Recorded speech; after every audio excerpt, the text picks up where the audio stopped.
অন্য দেশের গণতন্ত্র নিয়ে খুঁত ধরা আমেরিকাতেই এখন প্রভু শ্রীরামের ভব্য মন্দির নিয়ে বিশাল উত্তেজনা ছড়িয়েছে। কিন্তু এদিকে বুদ্ধিজীবীদের মুখে কুলু পেটে রয়েছে। ভারতকে গণতন্ত্র শেখানোর যারা চেষ্টা করে সেই আমেরিকাতেই এখন ইন্ডিয়ান আমেরিকান মুসলিম কাউন্সিল এবং অন্যান্য ধর্মীয় সংগঠন একত্রিত হয়ে বিশাল দাবি করেছে। হ্যাঁ বন্ধুরা, আজকের এই ভিডিওতে আপনাদের সামনে কিছু রিপোর্ট রাখতে যাচ্ছি। শুধু তাই নয়, গণতন্ত্র নিয়ে কথা বলা কিছু বিশেষজ্ঞদের কাছেও কিছু তথ্য তুলে ধরা হবে, আর এই ফ্যাক্টসগুলিকে জেনে আপনি নিজেই সিদ্ধান্ত নিতে পারবেন। বন্ধুরা, ভিডিওটিকে শুরু করার আগে আপনাদের কাছে ছোট্ট একটি অনুরোধ, ভিডিওটিকে একটি লাইক করে কমেন্টে অবশ্যই লিখুন জয় শ্রীরাম। আমেরিকার নিউ ইয়র্ক শহরে গত 18ই আগস্ট একটি বিশাল ভারত দিবসের প্যারেড হয়, কিন্তু কিছু বুদ্ধিজীবী এটিকে সহ্য করতে পারেনি এবং শেষমেশ তারা এই প্যারেডে অংশগ্রহণকারী শ্রীরাম মন্দিরের ঝাঁকি নিয়েও আপত্তি জানায়। আগে হ্যাঁ, নিউ ইয়র্ক শহরে অযোধ্যার শ্রীরাম মন্দিরের যে ঝাঁকি বের হয়েছিল তা এখনও পর্যন্ত নিউ ইয়র্কে হওয়া সবথেকে ঐতিহাসিক ঝাঁকি ছিল। এই ঝাঁকিটি 18 ফুট লম্বা, 9 ফুট চওড়া এবং 8 ফুট উচ্চতার হয়। আর প্রথমবারের মতো আমেরিকায় শ্রীরাম মন্দিরের এরকম দৃশ্য দেখা যায়। এই প্যারেডে বিশিষ্ট ব্যক্তিত্বদের মধ্যে বলিউড অভিনেত্রী সোনাক্ষী সিনহা গ্র্যান্ড মার্শাল হিসেবে উপস্থিত ছিলেন, যেখানে ভারতীয় অভিনেতা পঙ্কজ ত্রিপাঠী এবং সংসদ সদস্য মনোজ তিওয়ারি সম্মানিত অতিথি হিসেবে উপস্থিত ছিলেন। এছাড়া স্বামী অবধেশানন্দ গিরিজি মহারাজের একটি পারফরমেন্সও হয়, আর সেখানে তিনি ভারতের বৈচিত্র্যময় সংস্কৃতির প্রতিনিধিত্ব করার জন্য এই প্যারেডের প্রশংসা করেন। কিন্তু এই অনুষ্ঠানে অনেক সংগঠন এর তীব্র বিরোধিতা করেছে এবং তারা সরাসরি নিউ ইয়র্কের মেয়রকে একটি চিঠি লিখেছে।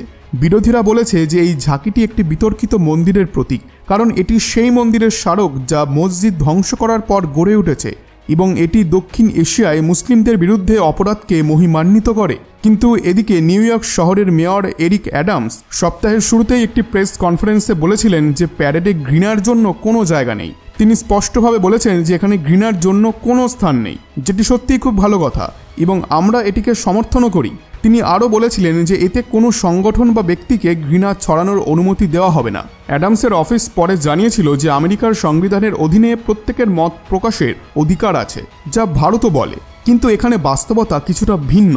আমেরিকায় এখন বিক্ষোভ চলছে, অর্থাৎ একদিকে এই আমেরিকা তাদের গণতন্ত্র নিয়ে সবাইকে পাঠ পড়ায়, অন্যদিকে এই আমেরিকাতেই ভারতের সেই পবিত্র শ্রীরাম মন্দিরের ঝাঁকির বিরুদ্ধে বিক্ষোভ চলছে। যদিও আপনাদের জানিয়ে রাখি যে এই দাবি আয়োজকরা প্রত্যাখ্যান করেছে।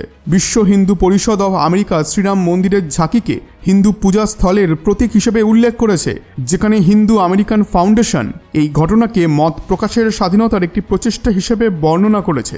যারা জানেন না তাদেরকে জানিয়ে দিই যে আজ আমেরিকাতে যে শ্রীরাম মন্দির নিয়ে বিতর্ক চলছে, এটি সেই মন্দির যার জন্য দীর্ঘ লড়াই হয়েছে। উভয় পক্ষ আদালতের রায়কে মেনে নিয়েছিল এবং আজ সবাই এই মন্দিরের সম্মান করে। জানিয়ে রাখি যে শ্রীরাম মন্দিরের লড়াই 102 বছর ধরে ফৈজাবাদের জেলার আদালতে হয়েছে। 23 বছর ধরে এই মামলা চলেছে এলাহাবাদ হাইকোর্টে এবং শ্রীরাম মন্দিরের লড়াই 9 বছর ধরে সুপ্রিম কোর্টেও চলছে এবং তখন 9 নভেম্বর 2019 সালে সুপ্রিম কোর্টের 5 বিচারকের বেঞ্চ এই বিষয়ে রায় দিয়েছিল। এখন আমেরিকার ডেমোক্রেসি অর্থাৎ গণতন্ত্রকে আরেকটু ভালোভাবে বুঝি।